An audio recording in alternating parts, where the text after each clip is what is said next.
Hi, Joe Kehrig with the Kehrig Real Estate Team, and this is your Tassajara Valley Blackhawk neighborhood update for the week of February 22nd.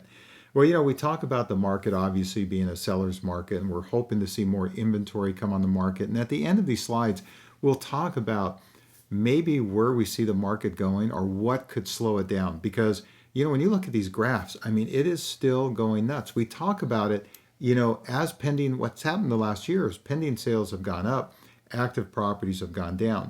Then it kind of stabilized out a little bit, and that's why people always sit there and go, well, Joe, you talk about there's no inventory, but yet you say there's going to be record sales this year. Well, there's going to be record sales this year because there is inventory coming on the market, but there's so much demand that it's getting burnt off the minute it hits the market.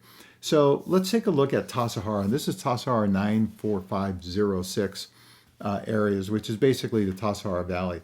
Well, you can see look at the pending sales over the last couple of weeks, up, up, and up. Now, last 2 weeks ago, the active properties were staying on par, but man, you saw the pending sales jump way up and looked at the active properties go down. That's really dangerous if you're a buyer because, it just takes already a seller's market and makes it worse. And if you look at Blackhawk, it's the same thing. Look at the active properties. We were down to 5. And then we went up to 10, and we actually got up into the teens, last week.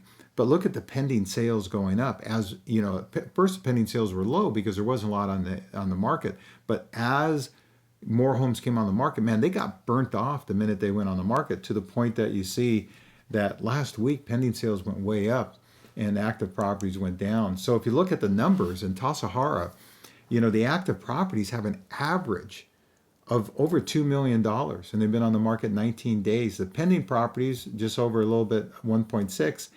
And then you see the sold properties, which sold for 106% of asking in the Tassajara Valley. And you sit there and go, well, the sold properties, look at the pending sales, are basically lower than the sold properties. So our price is going down.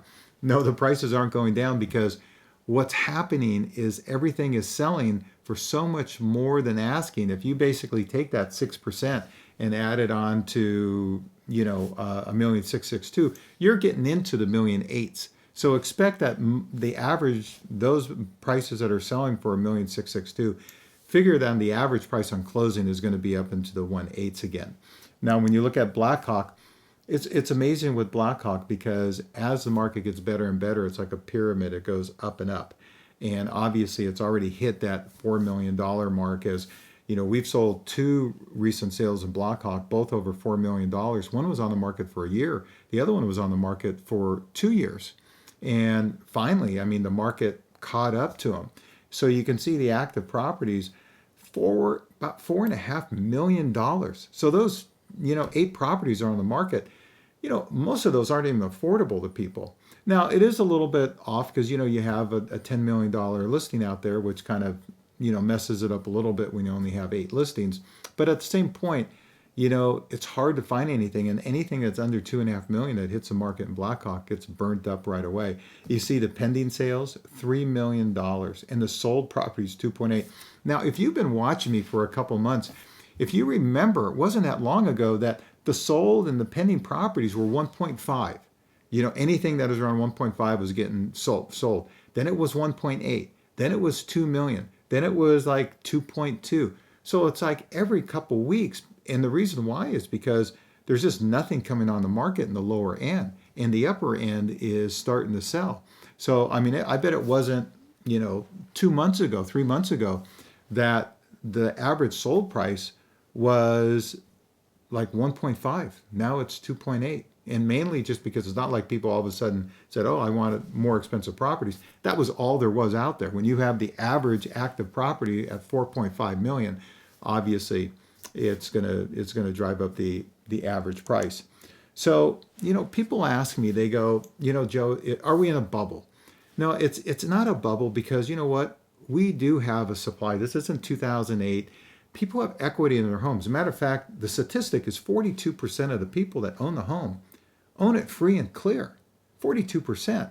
And, I've seen any place from 34% to 42%, but it's a lot of people. Over a third of the people out there with homes haven't paid off. And people talk about, what about these forbearances, people not making payments? What if they go to foreclosure? Well, I will tell you, most of those people, matter of fact, almost 90% of those people have over 10% equity. So even if the market dropped a little bit, they could still sell. And a lot of them have a lot more equity than that. They just went into forbearance because no matter how much equity you have, if you don't have the income, you are going to basically try to go into forbearance, so you don't get foreclosed upon. And most of those people, half of those people that went into forbearance when their forbearance period was up, just dropped out of it, because they really didn't have to, but they did it just to be safe. Plus, the banks are really starting to work with you. So, we're going to be seeing this type of market with the lack of inventory for a while. So people ask me today, so where does it end? Well, everything is supply and demand. If you could drop me any place in the United States, and let me just look at the actives and the pendings, the supply and the demand, and I'll tell you where the market's going. Well, you saw with those graphs, it's not going in a good place if you're a buyer. Pending sales are up, active properties are down. So what can potentially even out this market a little bit? Well, it's got to be increased supply and a decrease in demand. Well, here's the one thing I can tell you. After 43 years of professionally selling real estate, over 32 of those years, the number one real estate agent in Tassajara Valley, Blackhawk, what we basically know for sure is there's going to be more inventory on the market.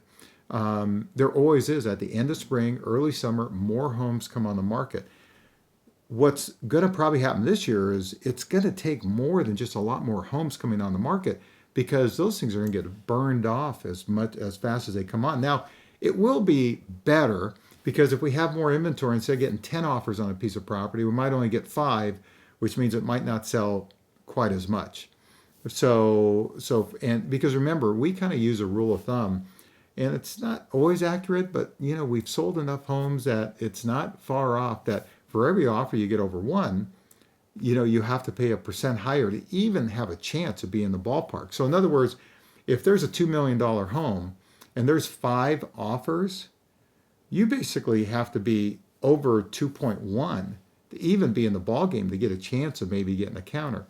So we know more inventory is going to come on the market, which definitely is good.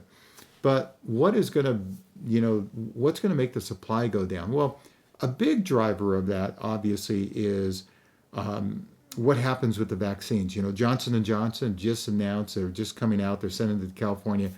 A great vaccine, a third vaccine now, that you only have to have 1 shot, and instead of 2, and you don't have to keep it in sub-freezing, so it can stay longer.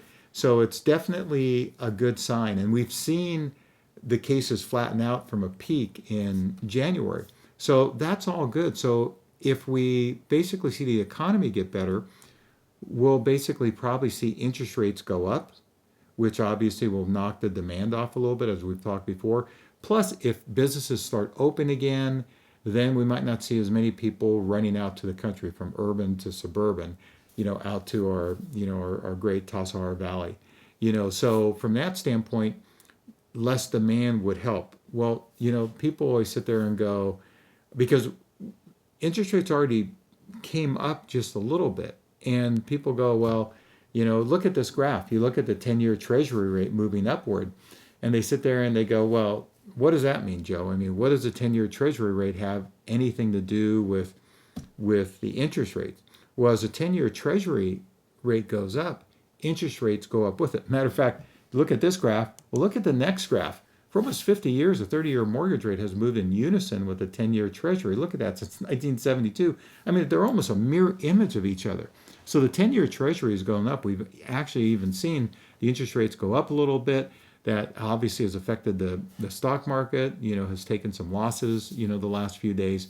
So really, you do have a situation where, the demand might back off a little bit. But it's going to take, number one, it's going to take more inventory and less demand. And that less demand is going to be driven by interest rates and the economy getting better and not as many people, flooding out to suburbia. Now, all of those things can happen, and I'll tell you, it's still going to be a seller's market all year unless something drastic happens. It's just, that's just the way that there's just no inventory out here. I mean, there's not places to build. It's hard to build if you're a builder. So we're always going to have a lack of inventory. So that's not going to be the issue. Now, obviously, seasonally, like we talked about the end of spring, early summer for 43 years, I've been professionally selling. I know more inventory is going to come on the market because it has for 43 years. So that's definitely going to happen. But the demand is also going to have to go down a little bit. So, everyone home's a little bit different. If you have any questions at all, again, we've professionally marketed and sold close to 600 properties in Tassajara Valley and Blackhawk. And we've been the number one real estate professionals for over 32 years. So in the valley. So if you have any questions at all, because every home's a little bit different and every situation is a little bit different. As I've talked on other videos, we're really advisors and consultants. That's what we do. We come out, we look at your individual situation. Maybe not the right thing to do is sell, maybe it is. So again, give us a call. My cell number is 925-487-6838. Again, 925-487-6838.